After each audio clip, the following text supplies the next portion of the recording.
It's our purpose to bring to bear the principle of common sense and rational discussion to the issues of our day.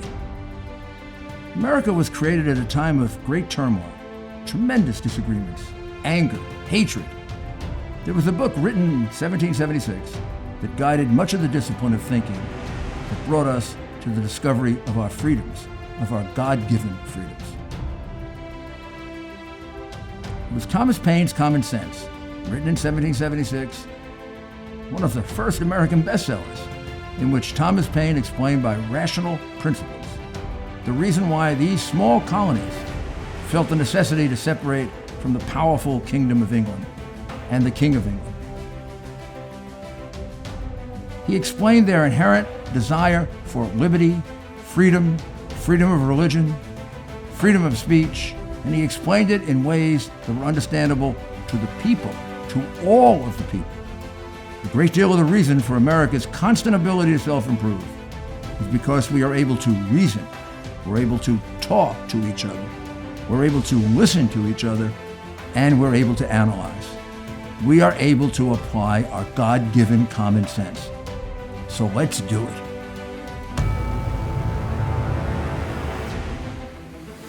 Welcome back to Rudy Giuliani's Common Sense. Today we have a very, very important subject to discuss and to go into some detail about, to lift the curtain, in essence, on Black Lives Matter. And maybe best stated as a question. Is Black Lives Matter a movement dedicated to remedying the unfair and unjust treatment of Black Americans at the hands of the police and possibly others, which is one version, right? Or is it a group with a much more sinister objective, the destruction of what they view as the evil American way of life and governing, and replacing it with their version of a certain form of Marxist socialist government, with particular emphasis on government control and decision-making, eliminating private education, making it completely government-dominated, eliminating their perception of gender inequality and racism, eliminating prisons, eliminating the police, eliminating the military, and eliminating God. Other forms of prejudice, bias, and inequality are either ignored or given very short shrift by Black Lives Matter. Their concentration is racism and gender inequality. And in two cases, Black Lives Matter becomes what it supposedly is opposing, a very prejudiced, hate-filled organization about two subjects. One, white people, particularly white men. Their writings, their speeches, their chants indicate a very, very strong hatred of white people going back to their roots with the Weather Underground and groups like that. But they also clearly, both officially and unofficially, embrace a very strong form of anti-Semitism in many, many different ways. Probably the most official way is their embrace of BDS, which is a program to defund the state of Israel. Now, you realize that's like to defund the police, to defund them and eliminate them, because they do not believe there should be a Jewish state in the Palestinian homeland. This is quite clear in their writings, in their literature, and it's quite clear in the statements made by many of their critical and important members, and also in their very, very close relationship with the Reverend Farrakhan, who probably, I think everyone would agree, is the leading and most vicious anti-Semite in the country over the last 20, 30 years. So how did this very complex organization begin? It's a relatively recent organization. It really began not as an organization. It began as a hashtag. It began as a hashtag that was used during the protests when George Zimmerman was acquitted of the murder of Trayvon Martin. Now remember, he was acquitted asserting a defense of self-defense in a case where there were two stories. Cases with two stories should never get resolved in the street because they can't be. That's what we have courts for. We have courts because courts have rules, courts have traditions, and then when we get an answer from the court, even if we don't like it, at least it's backed up by 2,000 years of Roman, English, Napoleonic, and American law. A lot of wisdom in that compendium of law. So Trayvon Martin was acquitted. You could agree or disagree with that. Well, they violently disagreed with it, and it gave their hashtag a great deal of publicity. Then in August of 2014, another incident occurred that had a big impact on Black Lives Matter. It was the killing of Michael Brown, again by the police under circumstances where there were two sides to the story. One which would have made it an unjustified murder, and the other which would have made it a proper exercise of police function. And without going into the details of it, because that really isn't our point here, rather than leaving it to the system that we have to decide difficult questions like that, the court, the grand jury, the investigatory process, the grand jury process, the court process, the appellate process, where people's rights are protected and the government is given an opportunity to present its evidence, it was immediately, without any investigation, determined by Black Lives Matter and their other similar radical organizations and the Democrat Party, that this was clearly a case of unjustified police conduct and therefore a case of murder, not a justifiable case. And the Black Lives Matter and their people presented only one version, and you were allowed to believe just one version. Now, let me say that again. You were allowed to believe one version. Black Lives Matter doesn't allow differences of opinion. If you have a difference of opinion, you are immediately branded as a racist and a white supremacist. You may even be black, and you'll be branded a racist and a white supremacist. In fact, if you don't subscribe to their views on all matters, you're not considered to be black. You're considered to be just as bad, or if not worse, than the white male. And again, this was a case that had two sides to it. Two sides where there were two different versions. How can a mob in a street with highly intensified emotions, who have no evidence at all, have seen nothing, have only heard rumors, how can they possibly resolve whether it was a murder or a justifiable police action? Either side is going to see it the way they want to see it. This is why we have a court. This is why we're a civilized country. And this is why they are not civilized. The protest, of course, now in Ferguson, as you know, I think you can remember Ferguson, turned pretty quickly into not a protest, but a violent riot. And it spread all throughout cities in the United States. Very similar to what just happened to us, although not quite as intense. And immediately, the hashtag Black Lives Matter became the organization Black Lives Matter, and violence became a part of their structure. In most cases, when they had a protest, there was violence, sometimes not very great, sometimes extensive, and sometimes leading over into the surrounding community where there were then nights of looting, robbing, and stealing. Very hard for most people to understand how you further the cause of justice by stealing liquor, or by stealing bicycles, or by just viciously burning a man and woman's business down that might be the only thing they own. What it shows instead is not a pursuit of justice, but a violence that probably indicates, again, as I said, a much more sinister motives.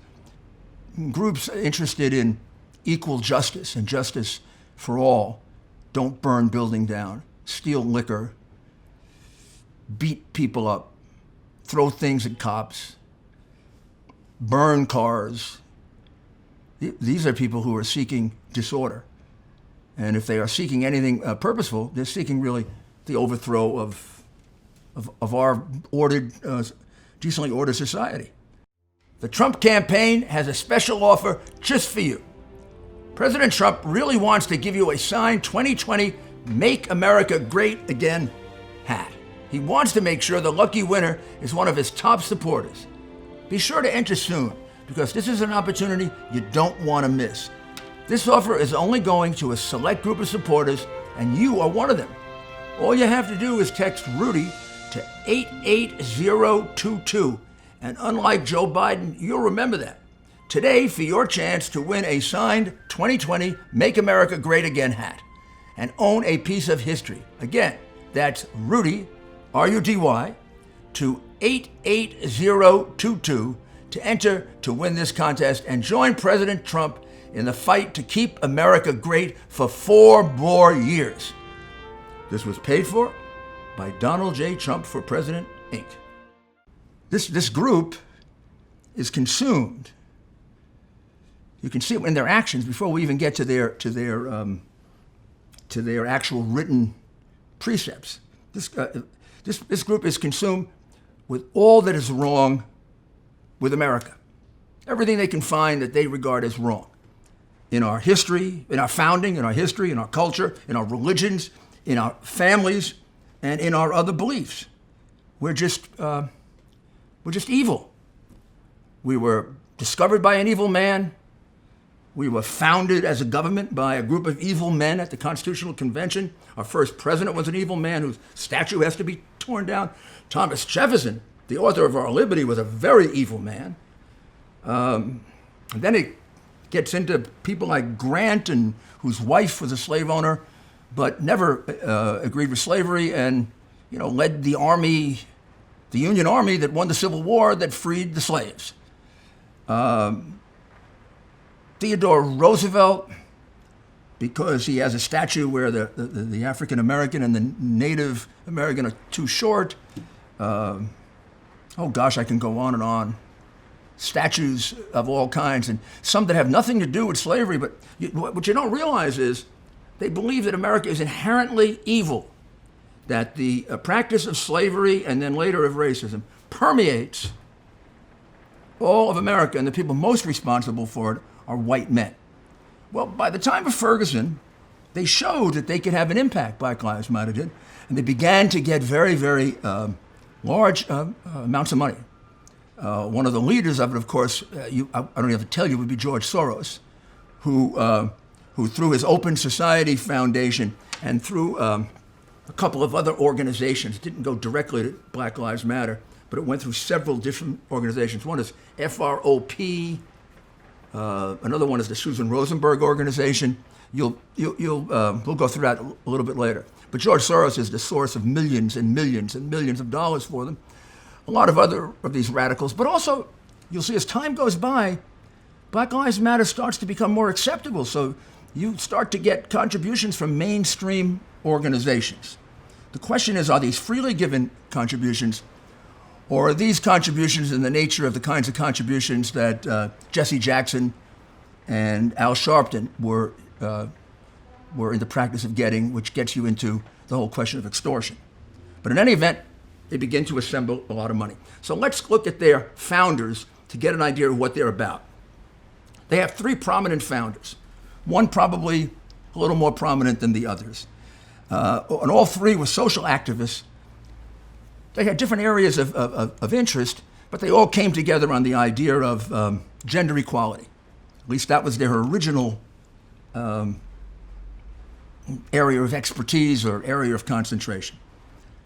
The principal one, it would seem to me, is Patrisse Cullors, Cullors. She was a long-term activist, and she explains to us her background, so why should I paraphrase it? In a 2015 interview, she said openly, "We actually do have an ideological frame. Myself and Alicia," that's Alicia Garza, one of her co-founders, "in particular, are trained organizers. We are trained Marxists. We are supervised or sort of ideological theorists." So what she's telling us is she's a Marxist.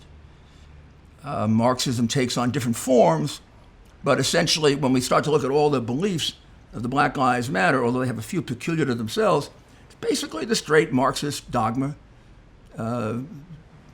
Not just no belief in God, but an antipathy to the idea of God as the opiate of the people. A strange antipathy to the nuclear family, particularly the males in the family. Government control of almost everything. Private property available for reparations at the whim of, the whim of anyone who wants to claim it who's black. And then Cullors describes herself as a working class queer black woman. She also claims that the U.S. killed her father, who was a drug addict. So you can tell there's a tremendous amount of bitterness here, a tremendous amount of hatred, which is really the hallmark of this organization. Hatred for white Americans, particularly violent hatred for the police. At a 2015 Netroots Nation conference, Cullors led chants, one of which was, "If I die in police custody, burn everything down. Rise the F up. Burn everything down." Repeated recently by the head of the Black Lives Matter chapter, Newsom, in New York, that if they don't get their way, everything should be burned down. This is said often enough that you would be imprudent to not take it seriously. Then she goes on to say, that's the only way MFs like you will listen. In other words, the only way they can get our attention is by burning things down. Now, this was in 2015. I've been watching television for the last 2 months, 3 months. They're burning a lot of stuff down. You probably might think this is like spontaneous. When you listen to this, you're going to see it's all been planned. It's been planned for a long time. Get us to hate our history first. Boy, they've been doing that for a while. And then get us to hate our heroes. They've been doing that for a while, but now they got really free reign at it. You know, those taking down of the statues is not just like fun and games. The whole idea of it is to get you to hate the people who established our country so that you will come to the conclusion that we're a bad country. The reason those morons kneel, many of them morons, those moronic athletes kneel, is because it shows that we're a country that has something to be very, very embarrassed of, more so than any other country, because nobody else kneels during the national anthem. And they kneel as a sign of disrespect. I mean, the only thing in America anybody ever kneels for is to pray. I mean, we don't have a king. We don't kneel for the president. We shake hands with the president. They're kneeling to show what a bad country we are, that our national anthem can't be respected by the normal respect of standing and saluting or holding your heart, for doing the things that show that you love America. This is to show you hate America. Now, there are many people who do it who don't know what they're doing because they don't bother to read. And they don't bother to see the overall pattern of what they're being manipulated into. And then there are people who are just plain scared, and then there are people who are just plain followers.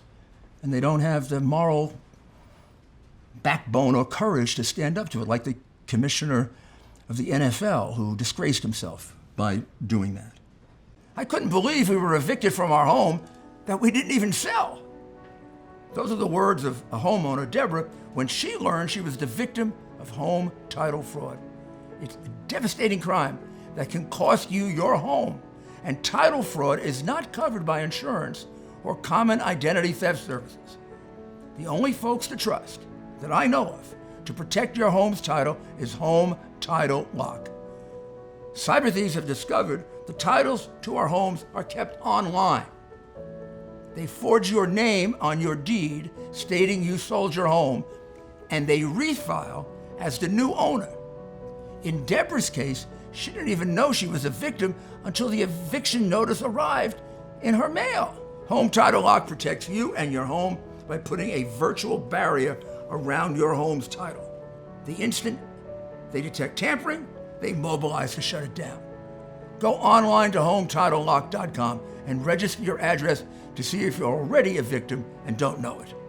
Then use code RUDY That's me. And sign up for 30 free days of protection. That's code Rudy at HomeTitleLock.com. Culler's mentor for 10 years, because she didn't come to these views. She said she was a trained Marxist. Well, who trained her? A lot of people trained her, but the principal one is a man named Eric Mann. He's a former Weather Underground leader. Now, I don't know if all of you know what the Weather Underground was, but it was a violent organization in the 60s and 70s that killed police, bombed public buildings, set fires, disrupted constantly, harassed police, not only killed them, but physically attacked them, carried out robberies. A group that was designated as a terrorist group, and is a terrorist group. So she's being trained by a leader of a terrorist group that was particularly strong on demonizing white people, demonizing America, and particularly demonizing the police. Their target were the police, probably as our symbol of an ordered society. Let's get rid of the police and we can create chaos and disorder and we can create a revolution. This is why they're trained Marxists. I don't know how many of you know Marxism. I mean, some of you didn't live through the Cold War. I did. I know a lot about it. This is the steps they are following are the steps they followed in maybe 20 other countries, which are either all gone now, having, in some cases, mass murdered millions and millions of people. In other cases, having starved out of existence. And in some cases, still surviving, like Venezuela, to the extent that you consider China still communist. It is communist by politics, but not by economics. Or Russia, which really isn't communist any longer, but it still has a lot of the authoritarianism and dictatorship, now a president for life. So those are their examples as compared to the United States of America.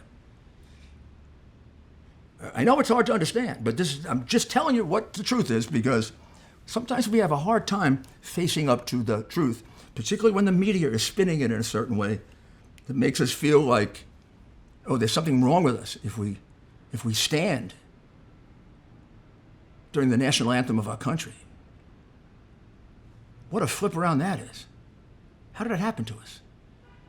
It has to be manipulation, and it has to be our horrible, corrupt media that presents it to us in only one way. And then there's Alicia Garza. She's another one of the founders of Black Lives Matter, along with Patrisse Cullors. There's not as much material available about her, although she did write a book called Her Story. And in the book, she's described as a black queer Marxist. And of course, she's identified as a Marxist by Patrisse Cullors. The radical nature of her beliefs is best described by maybe a quote from that book, or really essay, Her Story, that black lives are uniquely, systemically, and savagely targeted by the state. That means the United States. The United States, we uniquely, systemically, and savagely target black lives. Is that your perception of America? That we spend all our time targeting black lives? Even the terrible murder of Mr. Floyd. They didn't know that he was black before they showed up there. Or if they did, they would have to just assume it. They got a call. They were brought there. And then whatever happened, happened. But this idea that the police go look for black people to hurt, either in the course of doing their duties justifiably or unjustifiably, it's just wrong. That they are called into the black community by black people who have been victimized or are annoyed or are worried or are scared. In fact, the statistics are overwhelming that so black murder is disproportionately much, much higher than white or Hispanic. So you say, oh, that's prejudicial, that's prejudicial. But do you know how the police find the black murderer? Black people. They create in almost something like 73 out of the 75% of black murders in 2019 73% of them were originally identified and finally identified by other black people. So unless all these black people are racist, this is a process to protect the black community. This is being done so that these people who are calling, who are the victims, get at least as much attention, if not more attention, than the criminals. Black Lives Matter puts the attention on the alleged or actual perpetrator, not the victims. They don't care about victims other than these police situations. According to Garza and the philosophy of Black Lives Matter, America is completely defined by its history of slavery and systemic racism, which is described in a very excellent essay by Peter C. Myers. The essay is called Mind of Black Lives Matter. You should read it. He describes the belief as, quote, America is a murderous despotism, which then justifies any means to overthrow a murderous despotism and justifies the violence that they provoke and bring about. The third member, Opal Tometi, is concentrated mostly in the area of immigration. She was the daughter of illegal immigrants from Nigeria, and she seems to have a passion for immigration. And she shares the core belief that the U.S. is too evil to just reform. It must be radically altered and changed. Another key person in Black Lives Matter, I mentioned her name before, is Susan Rosenberg. Susan Rosenberg really almost helps define the organization as a terrorist organization. Gets it really close to the government being able to classify it, like they did Antifa, a domestic terrorist organization. Susan Rosenberg is the vice chairman of the board of 1,000 Currents, which is the fundraising arm of Black Lives Matter. The money that comes into Black Lives Matter goes through usually two sources before it comes to them. You ask why? Well, somebody should investigate and find out. It goes through an organization called FROP, and then it goes through 1,000 Currents, and then it comes to Black Lives Matter. Not to say that all the money gets to them. It could go off in a few other directions.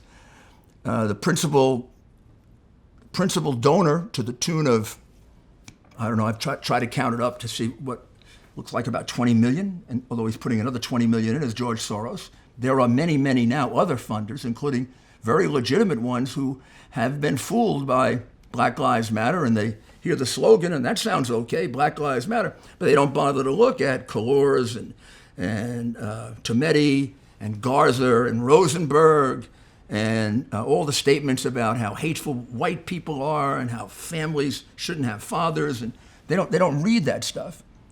And they go with the media presentation that is some kind of civil rights group. The last thing in the world Black Lives Matter is a civil rights group. Rosenberg, who is a key player with the money, is a convicted terrorist. She was a member of the May 19th Communist Organization, which worked hand in glove with Weather Underground to kill police, bomb buildings, rob banks, do all kinds of things to gather money for themselves to overthrow the government and to destroy the police. The Weather Underground was responsible for all of that, and the Weather Underground was designated as a domestic terrorist organization, which I think is going to eventually be the fate of Black Lives Matter. Rosenberg is not alleged to be a terrorist, just like the other gentleman I mentioned. She's a convicted terrorist in court. A major weapons and explosive charge. And she was sentenced to 58 years in prison. That's a pretty big terrorist. Oh, but she didn't have to serve 58 years in prison because Bill Clinton felt her pain. And Bill Clinton, for reasons that you can't figure out, because, I mean, at least for the other pardons, he got money. I don't know if he got money for this. He pardoned her, as he was about to leave office. Now, one of the reasons she would never have gotten a pardon is at her sentencing, where you generally express remorse. You know what she said at her sentencing? She said the only thing she regretted was that she didn't shoot it out with the police and kill some of them. The only thing she regretted is that she didn't have a shootout with the police and kill some of them. She is the principal conduit for money to Black Lives Matter. As the other man, the other Weather Underground guy, is the principal mentor and teacher of the leader of Black Lives Matter, another convicted terrorist. So if they're not teaching terrorism, what are they teaching? Maybe that explains all the fires and all the violence and the devastation of stores and people's lives. So this Rosenberg woman served only 16 years of a 58-year sentence because Bill Clinton took pity on her. And it was at the time he was cashing in pardons for money for Hillary's campaign, for the corrupt Clinton Foundation, and for his library. He was basically, like he used to sell the Lincoln bedroom, he was selling pardons. So it'd be interesting to see. I mean, this is an organization with money. A lot of people around them, like Soros, the biggest contributor to the party. Wonder. I don't know, maybe Bill did this one on the, for free. It was pro bono. Or maybe he got some big cash for this one. And, I mean, we know he got bribed for some of them, so. And this is a strange one. A terrorist who shows no remorse at her sentencing and says she only regrets she didn't kill cops. And we let her out. From the very, very beginning, the Black Lives Matter protests often turned into riots by the end. They provoked looting, smashing down store windows, stealing things, like bicycles and food and liquor and jewelry. I mean, everything from very, very expensive things to very cheap things to just destroying a store for the purpose of destroying it and destroying a man and woman's livelihood. Looting and violence went along very, very much with these so-called peaceful protests, much as we're seeing now in the Democrat cities in particular in America. And we're seeing the cover-up of the media. I mean, you I'm sure, have seen sites of a CNN or MSNBC or NBC reporter standing there and saying, things here tonight have been quite peaceful in Portland. And behind the reporter is, a building burning, a police officer getting hit over the head, and 4 or 5 people pummeling someone. I mean, it's totally ridiculous. Portland looks like a scene from the Vietnam War. And it's covered up by a media whose objective is very, very hard to even contemplate, that they hate Trump so much that they're going to let these things happen to their country. I mean, way back in the beginning, in a protest in St. Paul, Minnesota, Black Lives Matter began with some of its very, very famous chants. A lot of them really borrowed from the Weather Underground and Al Sharpton, no justice, no peace, and stuff like that.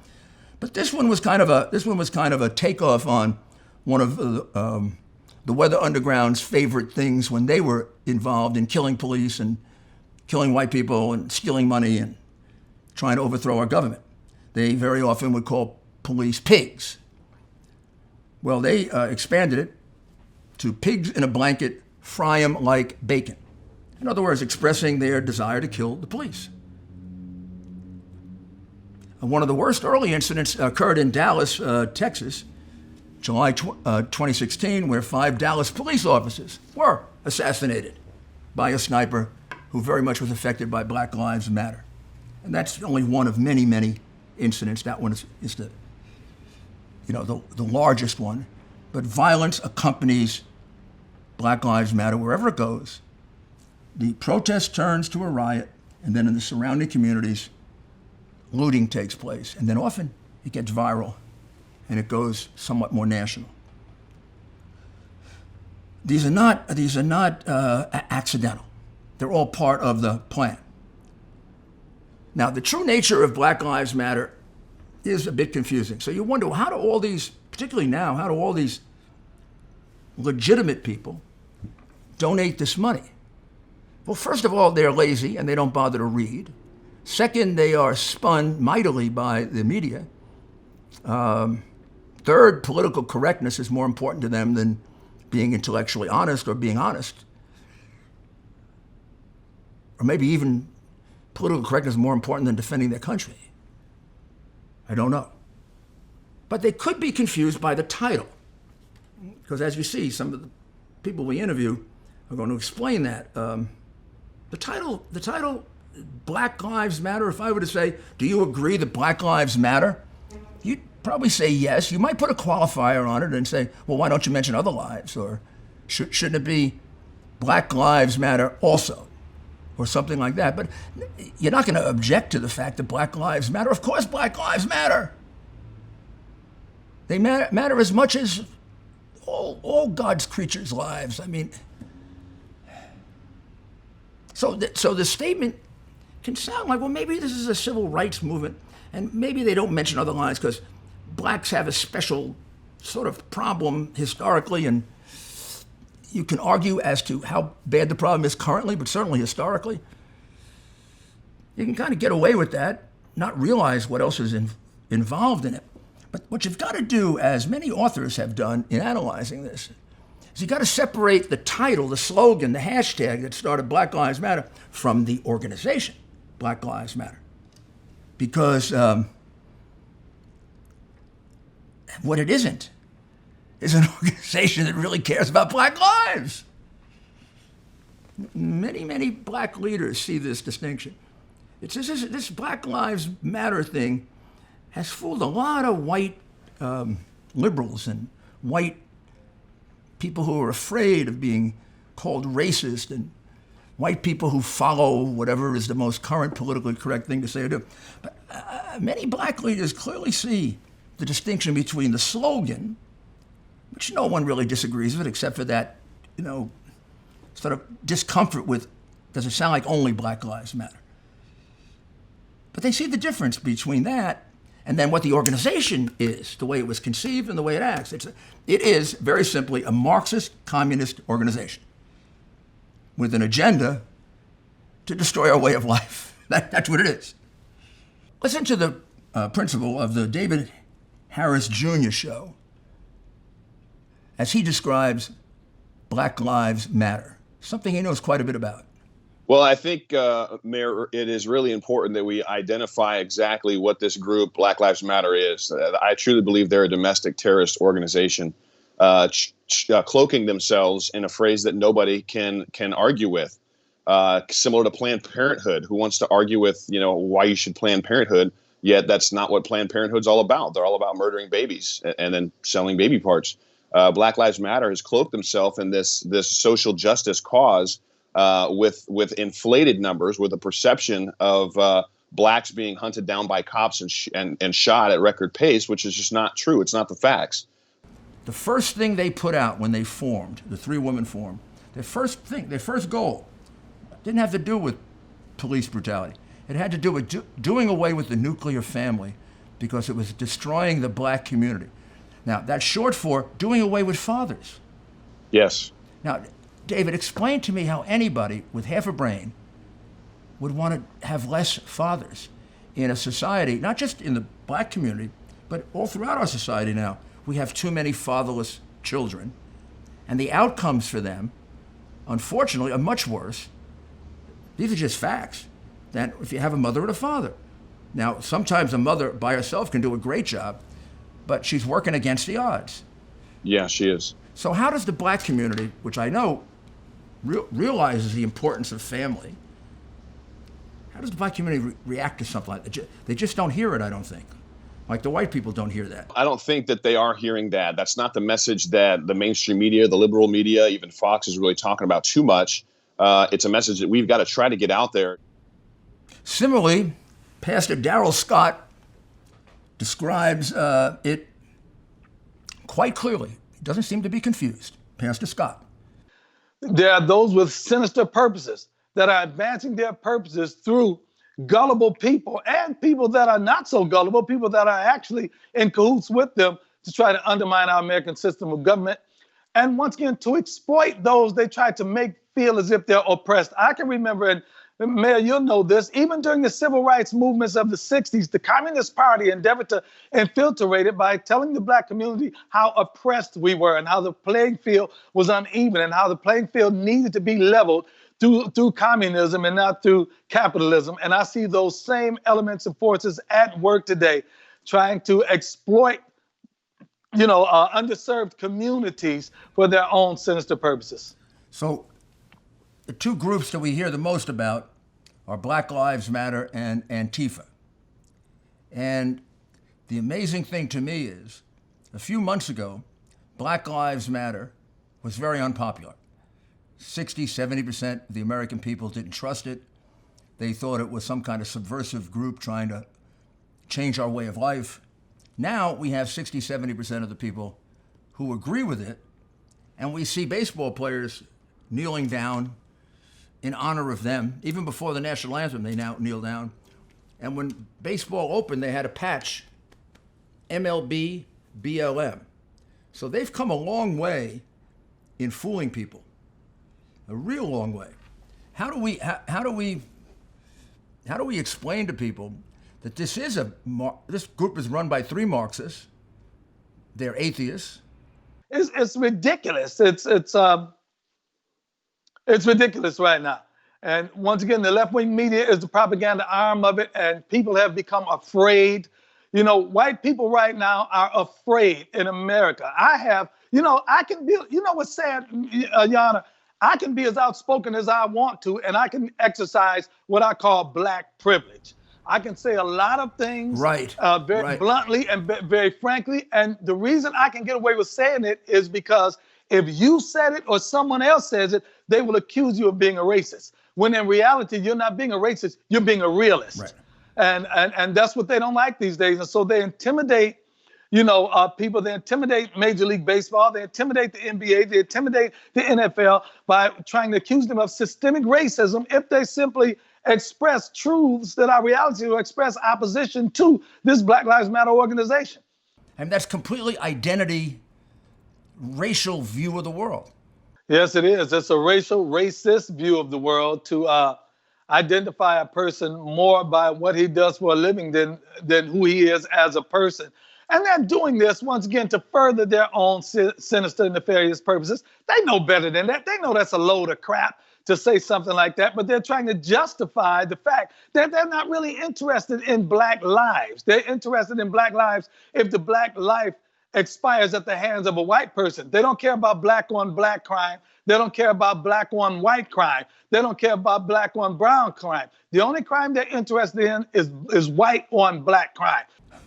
You've never seen either one of those two repeated on MSNBC or NBC or New York Times, or you don't hear things like they're trying to overthrow the American way of life. You don't hear that about Black Lives Matter. There are African Americans, blacks that believe that, or that it's a domestic terrorist organization. That is censored and not given to you because they want you to have a benign view of Black Lives Matter. Why? Could it be the hatred of Trump and the desire to get rid of him just overwhelms any sense of responsibility to the country? Don't know.